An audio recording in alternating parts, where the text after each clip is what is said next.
Hi, my friends. Hey, João. Hi, Daniel. Can you all hear me? Hi guys, You can. Yes, everybody okay?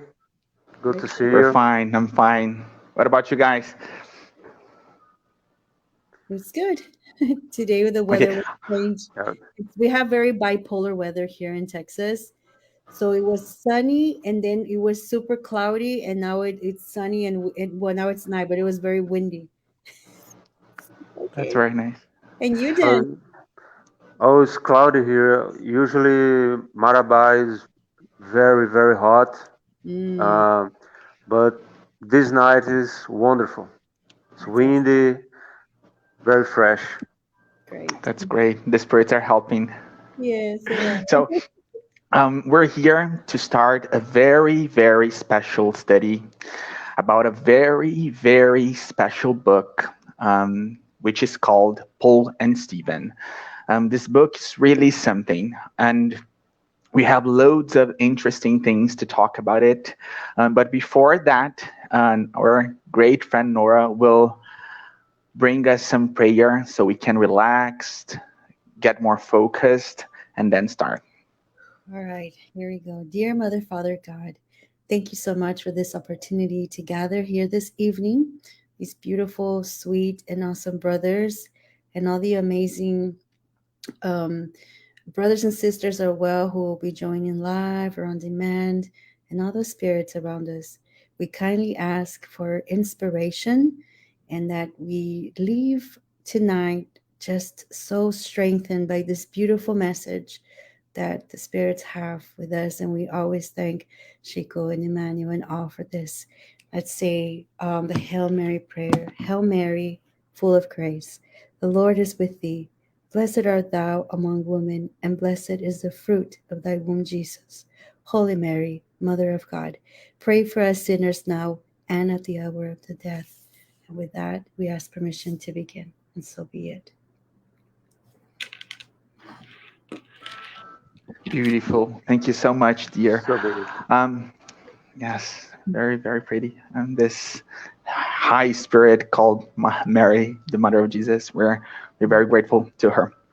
If you So notice here in the back, guys, when I was at the volunteer at the refugee camp, one of the teenagers made this beautiful painting of Mother Mary holding the earth. You can't see it, but yes, very powerful. this is beautiful. This is so beautiful. Wow. So we're gonna be here every Saturday. Um, this study will be conducted by me and these two great friends that are here, Daniel and Nora.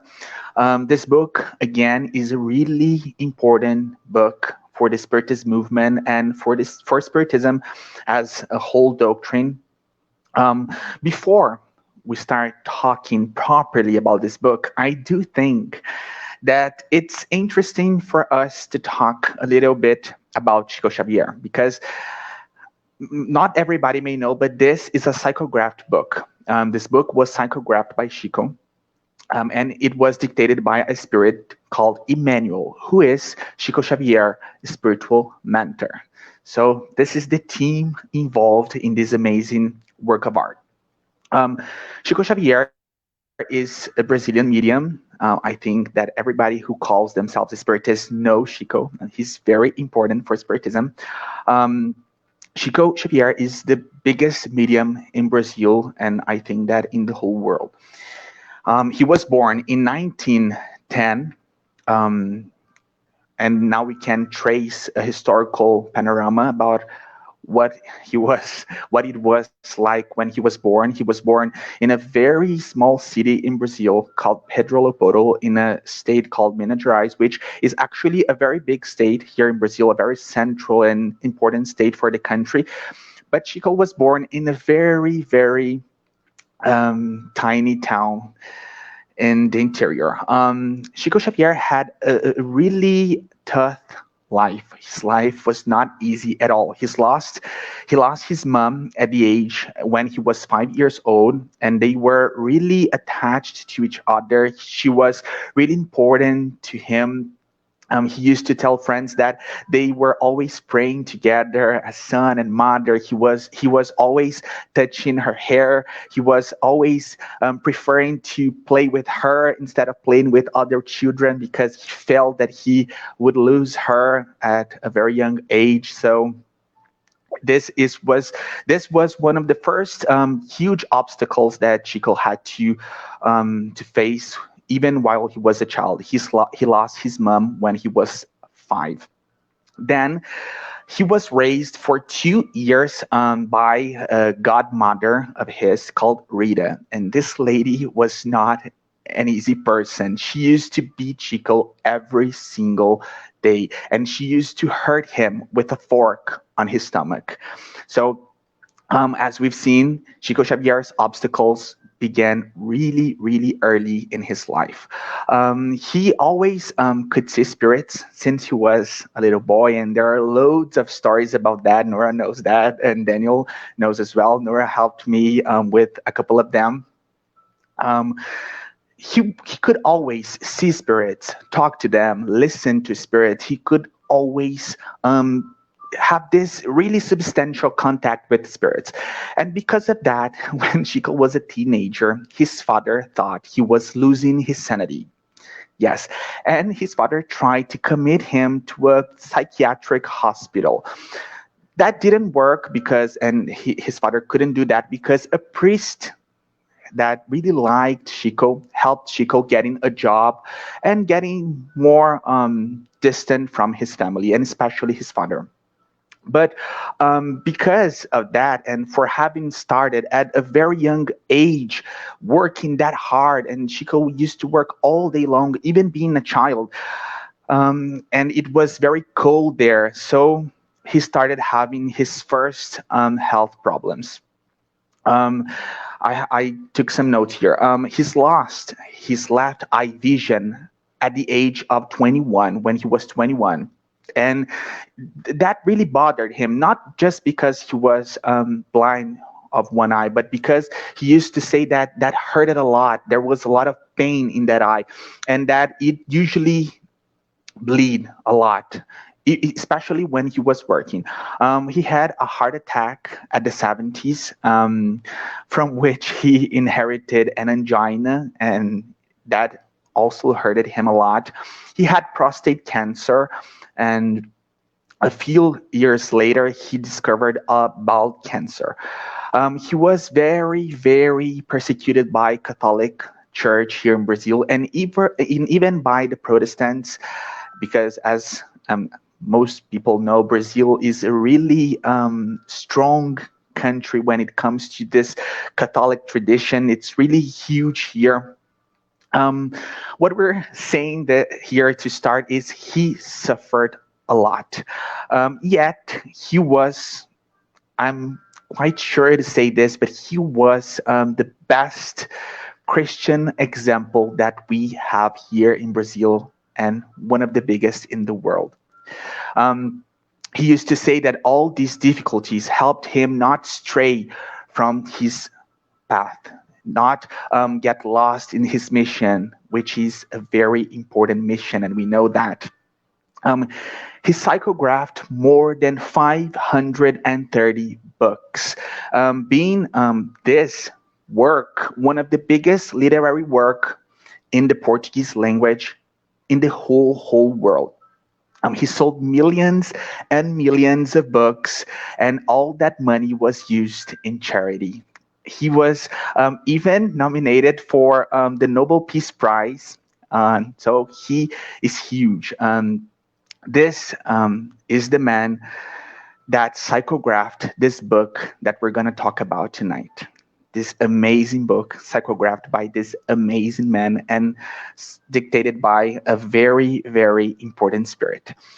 So we enter the preface of the book. The preface is called the Preface. We have a couple of psychographed books from Chico that have a nice title preface names. Um, the preface was written by Emmanuel on July 8, 1941. So again, a very important date, so we can set and localize this book in history. And since there are loads of books about Paul of Tarsus, we could ask why another one? Why produce another work about the apostle to the Gentiles? This is the first question that Emmanuel brings for us in the preface. Why? Why does this book exist? And I think it's important to say exactly what he told us. He says this: using the resources within our reach, we aim to transfer onto paper something from the traditions of the spirit world regarding the work entrusted to the great friends of the Gentile. It's beautiful. So right from the beginning, we see that this book has more details than we'd heard before from the common tradition about Paul of Tarsus, because those details were brought for us from the spiritual plane. Um, this book is here in Brazil is known in the Spiritist movement as the Spiritist Acts of the Apostles, referring to the Bible. The book's main purpose is to present the figure of the faithful worker in his true character as a man transformed by Jesus Christ and mindful of his divine ministry. This is really pretty. Emmanuel also emphasizes the fact that it is not the book's intention to produce only a biography in the form of a novel.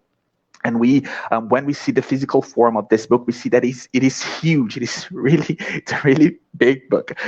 The book's highest and most sincere desire is to call, this is Emmanuel saying, is to call to mind the harsh struggles and bitter testimonies of this extraordinary soul who rose above human struggles in an incessant effort to follow the steps of our Master Jesus. This is very pretty. Um, Emmanuel says that everywhere there is a tendency toward idleness and displays of least effort. And we do know that that's not what Paul of Tarsus is about. Churches and devotees give themselves joyfully to accommodating situations, preferred materialistic rules and pleasures, unfortunately. And that is why they're recalling Paul of Tarsus' example. And that is why we are here as well. Emmanuel says that most people think of the apostle to the Gentiles in two ways, and this is really important, and it's really it's a really modern that we can a modern perspective that we can see even today. He brings us this: to some, Paul of Tarsus was a predestined saint to whom Jesus appeared in a mechanical maneuver of grace. And it's really interesting because a couple of days ago I've heard a friend saying exactly this, saying that he did not found much justice in reading this book because Jesus appeared to Paul of Tarsus. And we must consider and be very honest with ourselves as Christians that Jesus is appearing to us every single day, every single moment of when we are using our cell phones. We have Bibles, we have digital versions of Bibles, so we cannot say that Paul had an easy life because Jesus appeared to him. The Master is appearing to us every day, and we're not caring that much. Um, then Emmanuel brings us another perspective. To others, he was an arbitrary mind, domineering and strict, prone to strife with his fellow man with almost ruthless vanity. And this is another interesting perspective because when we talk, I've had loads of talks about this book here in Brazil. I do see that there are people that think, no, Paul is not a nice person. He was not a nice person at all. That is why it's really important to finish the book, because in the second part of his life, we're going to see a much different person. Um, and the thing is that this book does not confine him within any of these two extremes. And the book does want to remember that Paul received the holy gift of the glorious vision of the Master at the gates of Damascus. But this book really does not forget Jesus' declaration regarding the suffering that awaited him for the love of Christ. And we really will see this in this book. His life was not easy. And it's interesting because we became here today. We began talking about Chico Xavier and how tough his life was. And we can, when we look to the gospel, to those amazing books, we see that most apostles and faithful disciples had really difficult lives. Um, there's something here in the book that I want to read exactly like Emmanuel said. So I'm going to read a little part here to you guys. I don't want to take that much of time, but this is really important. This is still in the preface. If the figure of Paul appears to be greater in our eyes, it is because he hearkened to the call, repented, denied himself, took up his cross, and followed Christ to the end of his work on the earth. Amid persecution, infirmities, derision, mockery, disillusionment, desertions, stonings, beatings, and imprisonment, Paul of Tarsus was a courageous and sincere man walking in the darkness of the world to meet the Master who made himself heard at the crossroads of his life. Paul was much more than a predestined individual. He was an accomplisher who strived daily to reach the light. The Master calls him from his realm of immortal radiance. Paul fumbles in the darkness of human experience and replies, Lord, what would you have me do? Between Jesus and him, there was an abscess which the apostle crossed over in decades of ongoing redemptive struggle.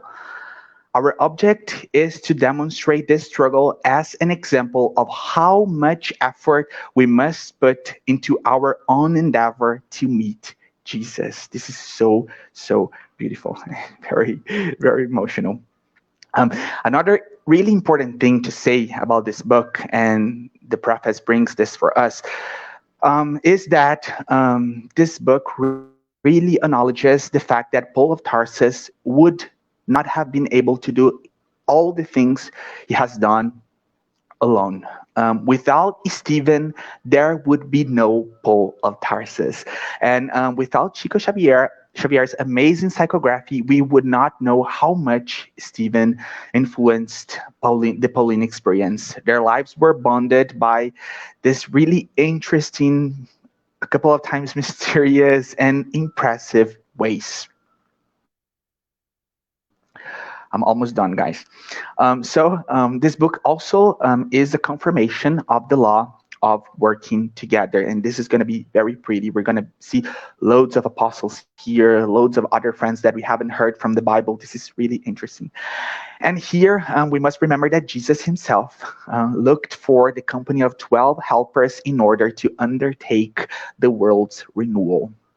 Emmanuel, before finishing the preface, also tells us that the book was written by a spirit for those who live in spirit. It's very pretty.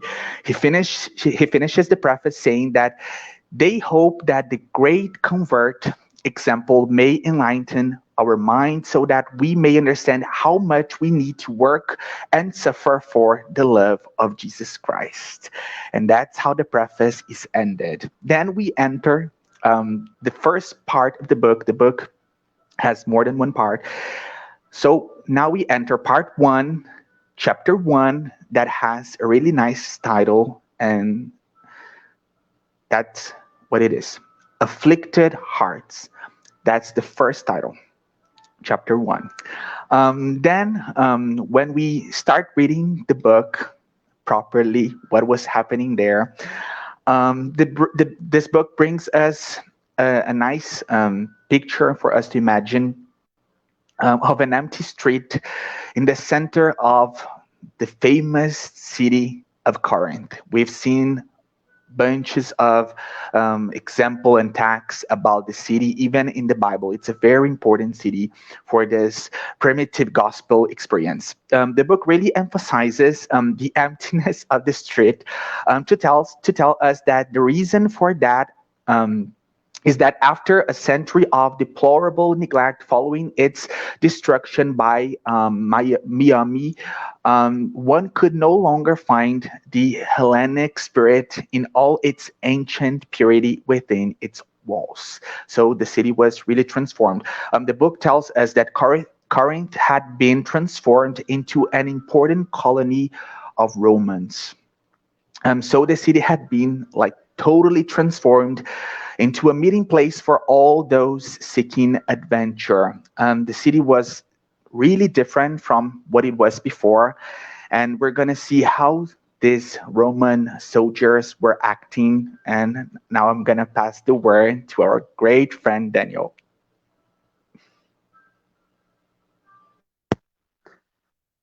Thank you. Are you hearing? Yes, we can hear you. Okay. Thank you, João. Um, so continuing the story, we have that Corinth is a city with various riots along several years, and from peasants, from slaves, revolted against the Romans. And one particular question, some years before this story of this book starts, and in in, in my speak, I will kind of break the timeline. I will bring some facts before. Licinius Minucius was a very politically influential authority of Rome, and he was called. He once was the question of Corinth, and he had very dirty means to expropriate people from their lands, from their houses. He got extremely rich, and he went back to Rome, but he actually always wanted to get back to Corinth and keep his wealth to be increased. Well, he Corinth was in a new wave of several crimes being committed on the streets, and uh, the proconsul of Corinth asked help to Rome, and a whole galley was sent to Corinth, led by Licinius, and he was starving to get back with more authority to Corinth.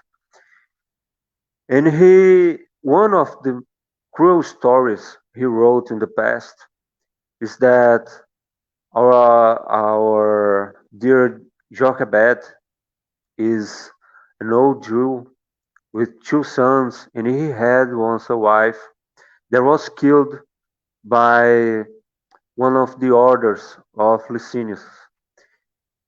Well, Jochebed lost his house, his lands, his crops. He was arrested, and his wife was brutally killed in in this action, in this prosecution. And all of that is fake, is based on slander and lies. Um, Jochebed made of his family, his daughter and son, and his tiny house that he could build again and restart his life. It was his place of safety. It was a refuge to his mind throughout the profound suffering he's going to be uh, he's going to be living in this story. So Licinius came back with the galley from Rome, He established his new government, and many cohorts came along with him, and he scattered various soldiers throughout the city. Corinth was filled with uh, violent and greedy Roman soldiers. They were there to humiliate, to have fun, and to live, to build, in the words of the book, to build a swamp of moral debauchery. So it's really violent, it's very dirty, and we'll see in that's important, that's interesting, interesting about the language of this book is the figure of speech. It's this extreme contrast, the innocence versus the greedy and the violent. Uh, Expressions like sparkling gems and swamp of moral debauchery in the same sentence.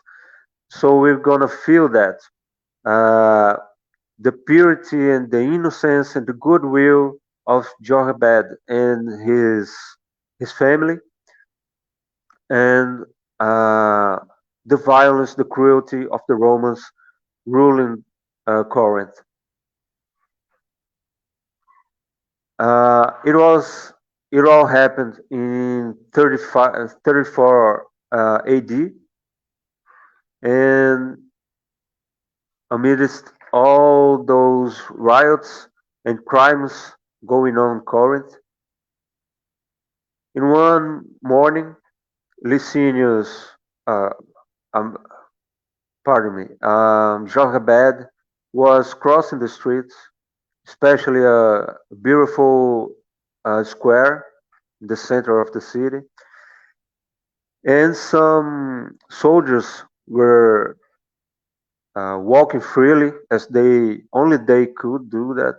Everybody was silent and really afraid of their lives, their health, and their freedom.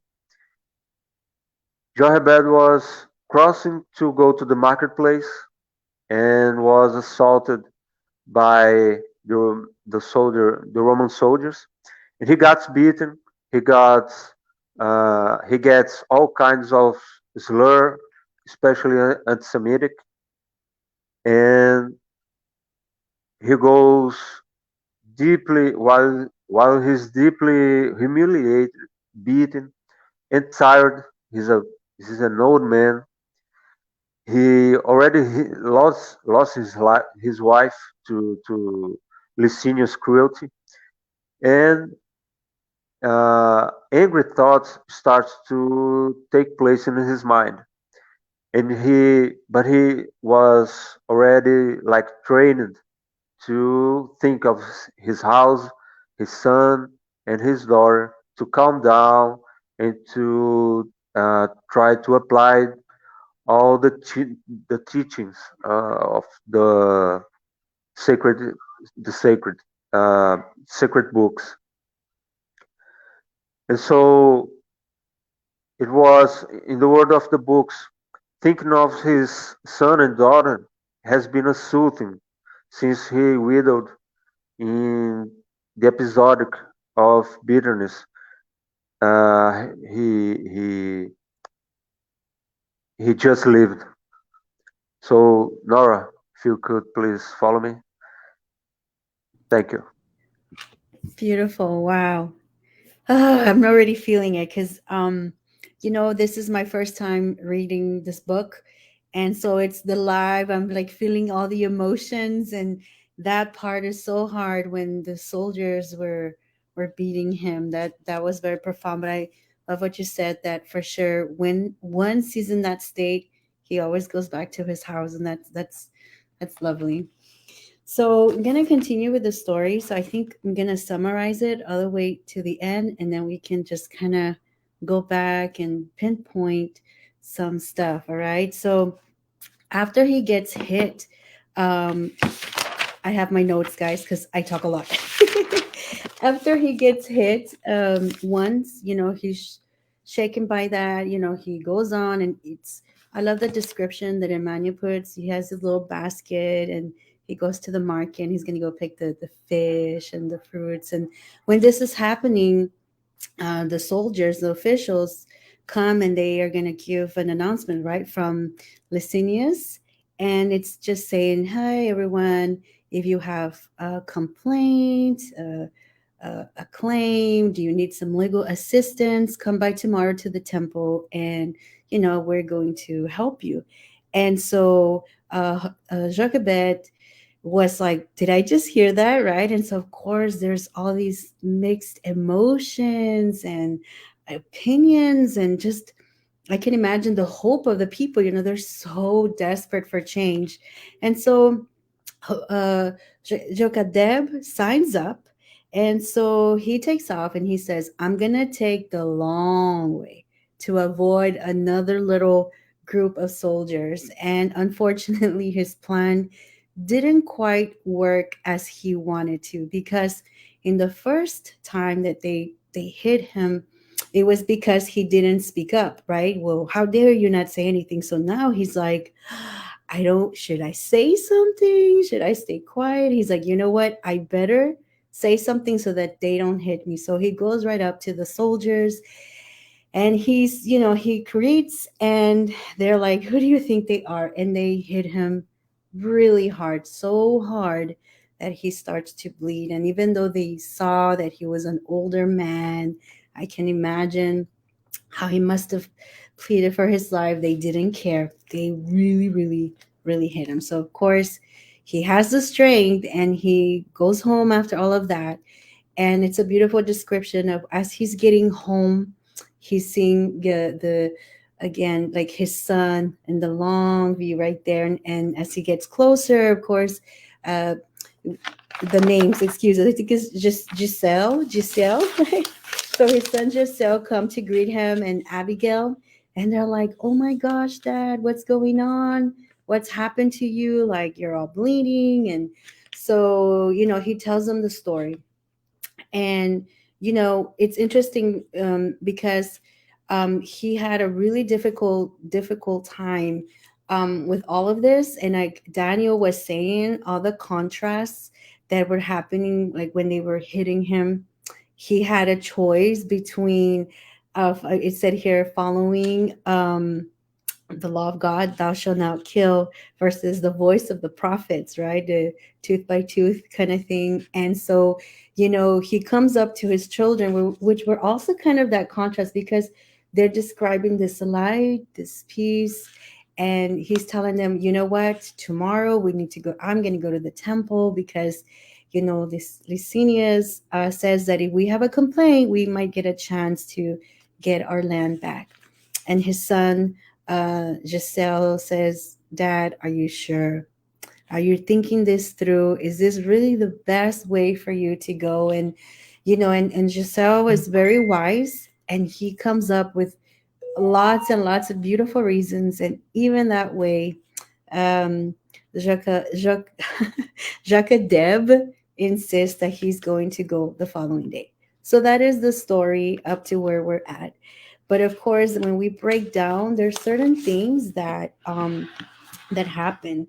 And I think that one of the first things that we could probably talk about is the soldiers hitting him, because Emmanuel puts it there for us, like right in front. It was descriptive. And as a reading teacher, I always say, if someone makes it a point to describe something, they're probably telling us to stop. Okay, pause. And one of the first signs, of course, is just the cruelty. It's absolutely wrong.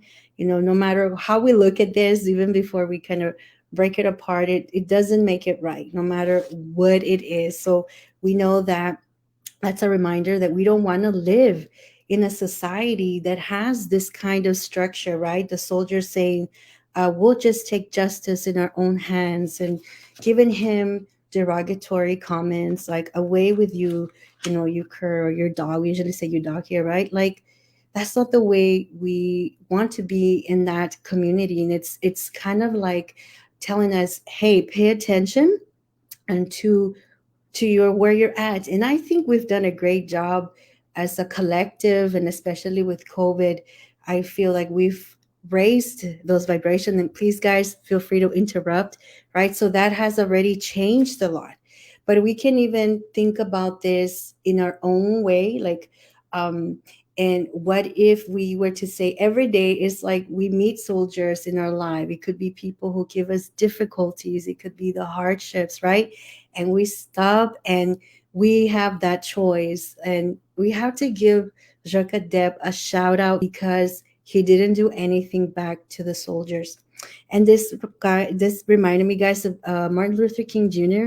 He has this beautiful, beautiful sermon, Love Your Enemies. And he always says, whenever you're near your enemies and you get a chance to take them down, that's exactly what you don't do it. Like later, you'll get a chance to do so, right? It's saying like, by the time we process and we think, we'll do it through our actions. And I think that that's like, this is a calling for us whenever we find ourselves in all of that. And I'm going to read what I wrote because it keeps me focused. In our daily life, we may have opportunities to be confronted with an analogy of this scene, but we need to focus on the goodness as best as we can. So even though it hurts, right?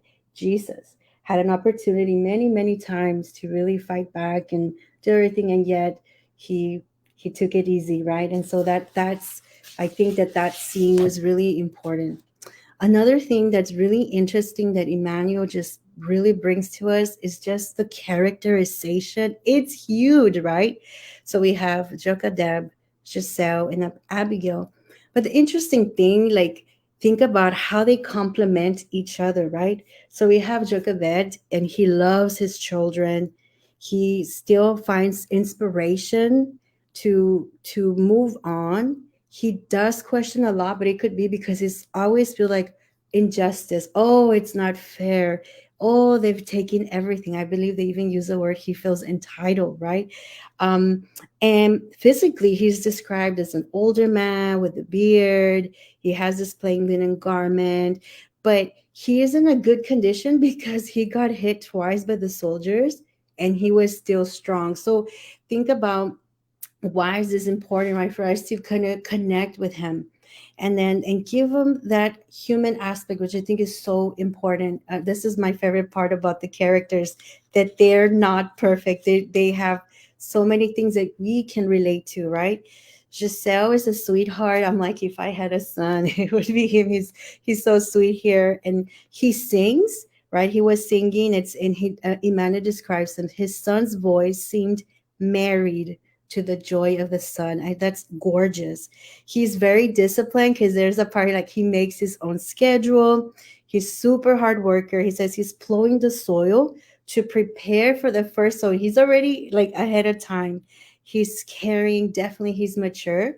He describes him, his gestures and the seriousness with which he expressed himself led one to see a noble spirit, judicious and served by a crystal clear conscience. His dad sees it in his eyes that he's benevolent and calm. He's very Christ conscious centered. He's always in his dialogue with his dad. It's always that God, God, God, right? And very, very respectful. Abigail, she's beautiful, young, 18. But the most beautiful thing, how we have that saying here that we meet people that the eyes of the through their eyes, right? We meet their soul, and that's how they describe her. She has deep black eyes with an intense inner vibration that seem to speak of the night with the highest mystery of love and self, right? She's caring, kind, tender, respectful, family oriented. And this is so beautiful because one cannot, I mean, this is obvious that their placement was not by mistake. Like they really complement each other, and the characteristics that each of them have really help them in their roles as a family. So I thought that was beautiful. But I asked this question as I was reading this again. This is my first time, so I'm like, whoa. Does Jochebed hint consciousness like several times? And I have to go back to Daniel because constantly it keeps going back and forth. And I think that's the way that Emmanuel is teaching us about this consciousness that we develop, right? And there's three scenes that he does this when he is hit, when he's listening to his son's song and in the conversation with his son. When he is hitting, he says, he felt in his heart the old word of the law, you shall not kill, versus the voice of the prophets, an eye for an eye, a tooth for a tooth. So there we see again him having the, like I always say, like, you know how you see the modern version, the little devil and the little angel, right? So he's just going back and forth. But that's good though. That's good. The second thing is when his son was singing. He says that the generous verses spoke of love of the land and the constant watch care of God. And he felt that song. Like how many times if we connect to a song, it made an impact on us. So we did pero, right? In Spanish, my Spanish is coming out. But he says, nevertheless, the flood of cruel persecution was there, dropping from his venerable beard upon his white tunic. That contrast again. He has the song is in, but that blood on him is so strong. He's really having a hard time. And the third, with that conversation with his son, the whole dialogue was him going back and forth. And even though his son was saying, but even he himself, he acknowledged something because he says that he was like, well, aren't we supposed to do something about this, right? It's will we watch defenseless the upfront of our most sacred possessions? My heart revolts against these hateful crimes that strike us with impunity. So his heart was in the right place, right? But then he keeps going, justice must be done. So we see this pull, like he's there, but there's something there. So I think it was very powerful. Another interesting thing that I asked myself, it's like, how does this historical context that Giselle brings really, what does that create? It's almost like, is he trying to create a conflict or a resolution, right? Because when this is almost like this father son dynamic that is happening, and what does this mean to all of us? Like, what can we learn, right? Because Giselle doesn't seem to pull back. He does, but he doesn't. And I really think that Giselle reminds his father that of those other civilizations, right? Of like when the his people were going through the desert for the 40 years with Moses from the Bible, and he says, "But they came through. There's a purpose for all that suffering, Dad. Come on, right?" And we know, like, even though it might seem that there is this conflict between a father and a son, maybe this is precisely the conflict that is brought to bring a solution, right? It's interesting because the resolution is not just the moral of the story that we always look for, but it's that if Jochebed follows the advice from his son, probably many of the upcoming events could have been lessened. And just that dynamic of him insisting, sometimes we don't think conflict is a solution, but it is, because they're still working in that relationship. And the last thing, guys, I promise that's it. What can we learn? I always tell my students, I'm a reading teacher. Okay. You can fucking, that's why I have to write notes, guys. Because if not, I keep going. But if we don't connect our reading to us, it's like our brains, they won't. So I always ask myself at the end of whatever I read, what can I learn from this? And I want to gear this towards this family interaction, this family dynamic from these pages that we have read. And it's an evidence, right, that having God at the center of this conversation is enough to shift decisions that otherwise might lead directly into different spots, right?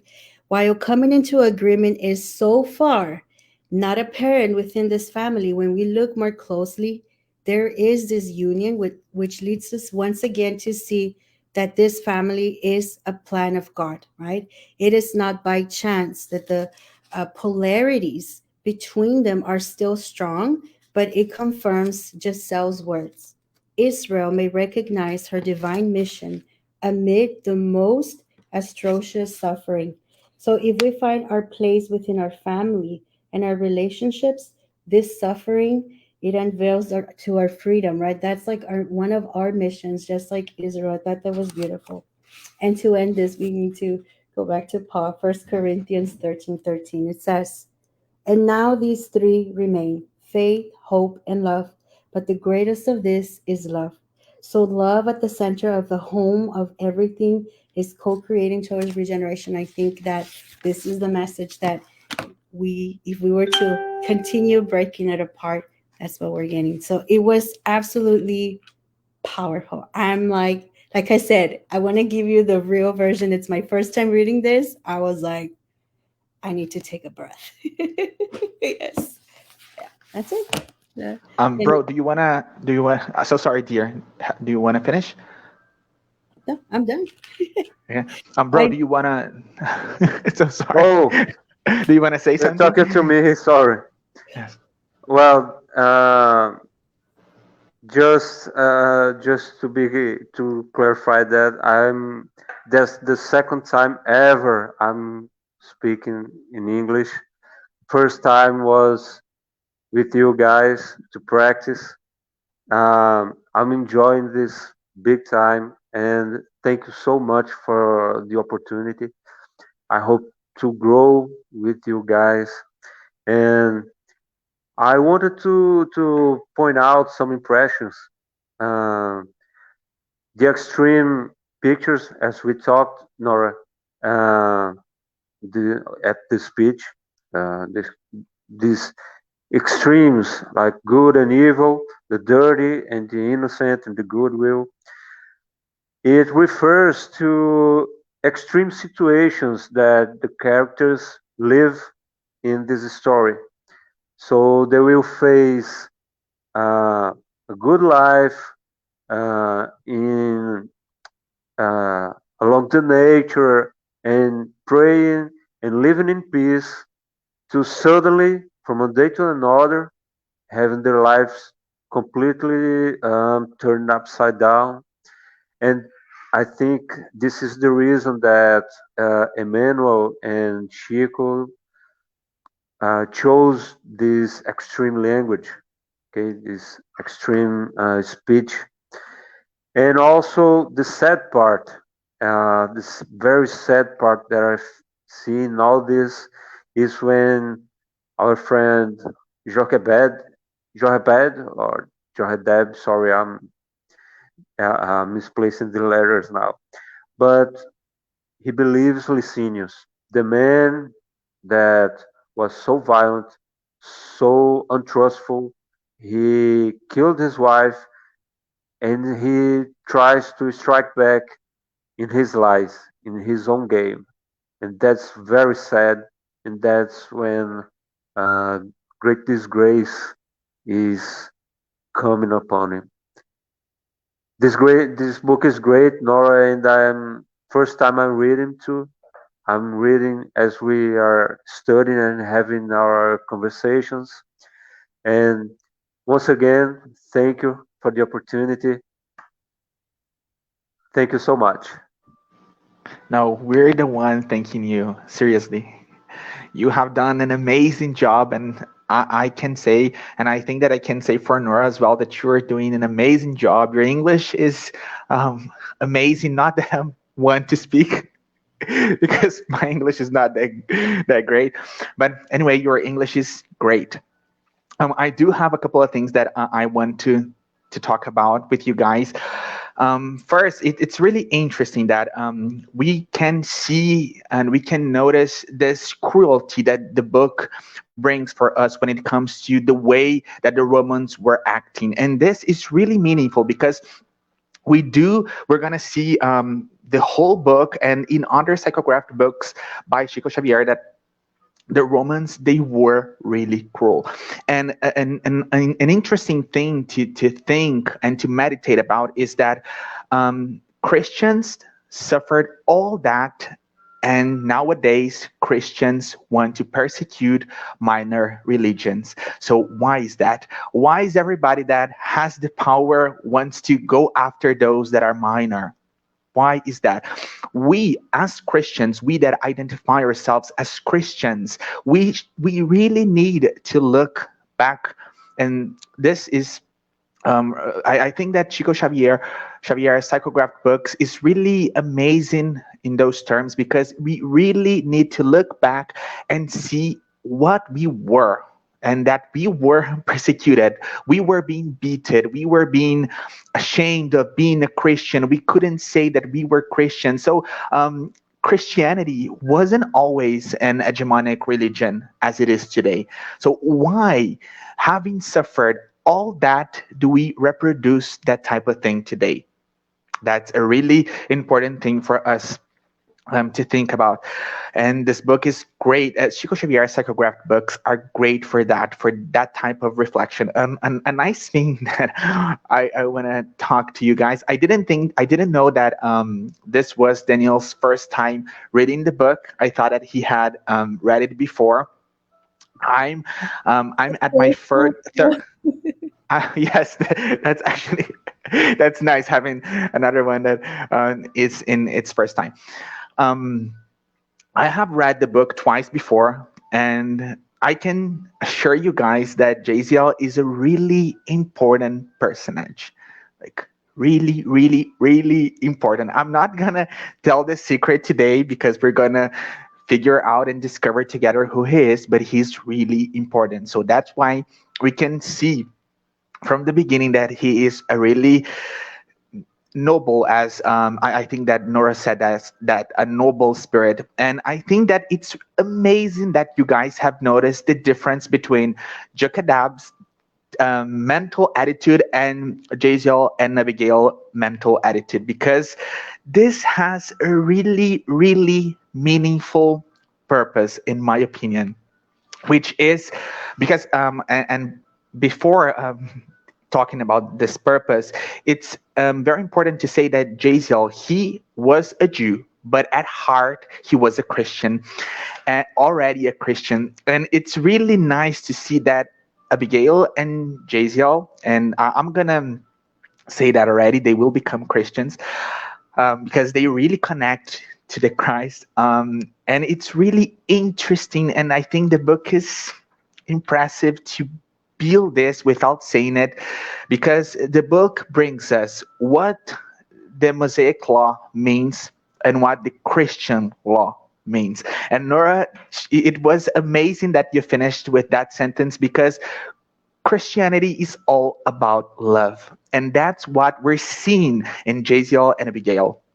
They are all about love. They are Christians at heart, and that is why we can see this huge difference between the characters. Because as Nora pointed, we see Jekadab like, yes, the law says that we shouldn't seek for vengeance, but at the same time, he's seeking in that same law a way to be a vindictive person. Why is that? And it's beautiful because we do see that Jesus Christ is this amazing love upheaval that changed the world forever.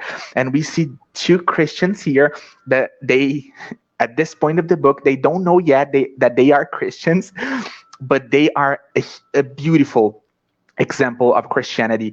And it's really interesting because I do think that Chico Xavier's books, and we've talked about that while we are going through Andre Luis books as well, another amazing spiritual author, we see that it's not about religion. It's not about saying that you are a Christian. It's about behaving like one. And we're seeing here Jaziel and Abigail behaving like one, talking like one, having a heart of one that we can call a Christian. So I think that those things that you guys pointed, they are really amazing. And I feel very happy that you guys, at your first time reading the book, have felt like that, have brought this type of perceptive, because I think it really is about that. And we are getting 15 pages. It's not that much, but we can see the amount of knowledges and teachings that this book brings us. Dear, do you wanna say something? I do want to give some credit to Jakadeb because we cannot see. For me, I guess I like to see when you know Emmanuel, he's bringing him like that human version, because it's almost like like a scale, to have a different experience. And at one, there's certain things about Jochebed, like, okay, I need to work on that, And then you look at Giselle, like, okay, I like this, and Abigail. So I really like that dynamic. That we cannot discredit as well, and it's important too, because even in our lives, I think it's so nice to have that diversity of different people doing fulfilling important and different roles. Imagine if we were all like the same, like the beauty, how even though even between Giselle and Abigail, even though they're Christian, like you said, and they're different but the same, and there's just something so beautiful about that I'm looking forward to finding out what's next. I'm very happy that you brought this because we do need to give the Hebrews the credit that they deserve. They are really, really important for the whole world. And the Jews, they were the first people on earth to recognize that we have only one God.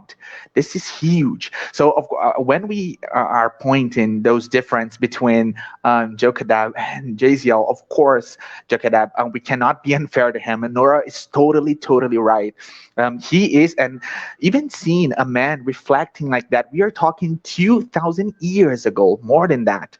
Seeing a man acting like that, more than that, reacting like that to those soldiers, to all that cruelty, it's amazing. And we need to applaud that because, of course, he was already an evolved spirit, and for that time, especially, and maybe at that. At that time, we were the soldiers. So we can never No. be unfair to him because he's even having those amazing children that were raised by him. Of course, he has this huge merit, and he has a really impressive life story as well. Bro, do you want to say something else before we end the live? Yeah, due to the purity of Giesel and Abigail, we feel, I personally felt a connection with the old man because he's, let's say, the most human of them all. He's kind of weak, he's struggling to keep his moral, his principles, and uh, things don't go too well for him. So it's part of our life. Our lives are like that. So no, I just will thank you again, and we see you all in the next meet. Yeah. Can I say something? Do you mind if I go through the messages and say thank you? It's just that. Okay, so I'm gonna go back. Thank you so much, Ana Moreira, Eliani, Marisa. Hey, Chris. Hi, dear friend Carol. Welcome. Gracie, La, the Redenção Recife. Um, uh, Thank you. Okay. Carol said, thank you so much for telling us about Chico's background. That was absolutely beautiful. Hello, Sylvia, Ana Moreira, Continua Espírita. Is it your birthday, João? Okay. And thank you so much, Anna. Thank you, Anna. You are very sweet for your beautiful compliment there. Linda, thank you, friend, for being here. Mr. Clovis, Sylvia, and Giselle, and Kara saying Giselle is a very God Christ conscious. Absolutely, dear friend. You really wrapped it all up. And all other friends too that didn't put a message but are watching, thank you so much. That's a great way to really just conceptualize everything. Yes, I'm so sorry. I haven't read the comments. I'm really grateful to Nora for having done that. There was any question, and because I didn't see. We didn't have a Okay. question, but we did have Daniel, Miss Linda, Darnell Fly saying, Daniel, you are doing really good with your English. So did Carol, and we all in Europe being applauded. You're doing great, brother. It's amazing. Thank you so much. I'm lucky you guys are kind. No, it's not kindness, it's the truth. It's the um truth. Yes. yes. We So have a crew background helping us. Me too. My wife Anna, Um, thank you. yes, hey, Anna. yes, Anna actually helped us a lot with this study. She has been amazing, supporting us. We are really grateful to her, and to this other friend that you called Gracie. And it's really interesting because we have loads of friends that call her with loads of ways, loads of different ways. Yeah, And I think it's really interesting that here in English we can all call her Gracie. It would be it Oh would my be God. nice. Gracie. Yes, Yeah, Gracie. Don't say it like that. Yes, they have really supported us, as have our friend Rafael, Vanessa. Everybody has been really, really important in all this Yeah. support environment.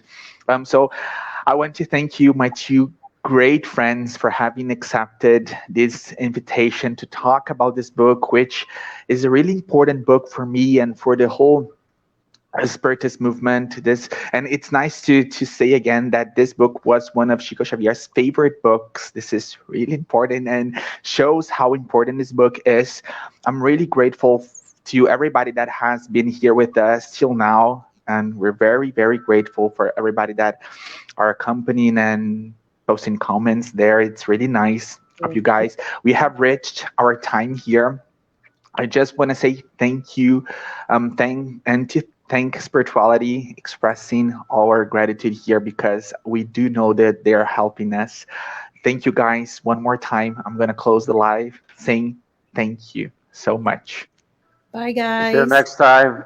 See you Bye. next See you week. guys next Saturday.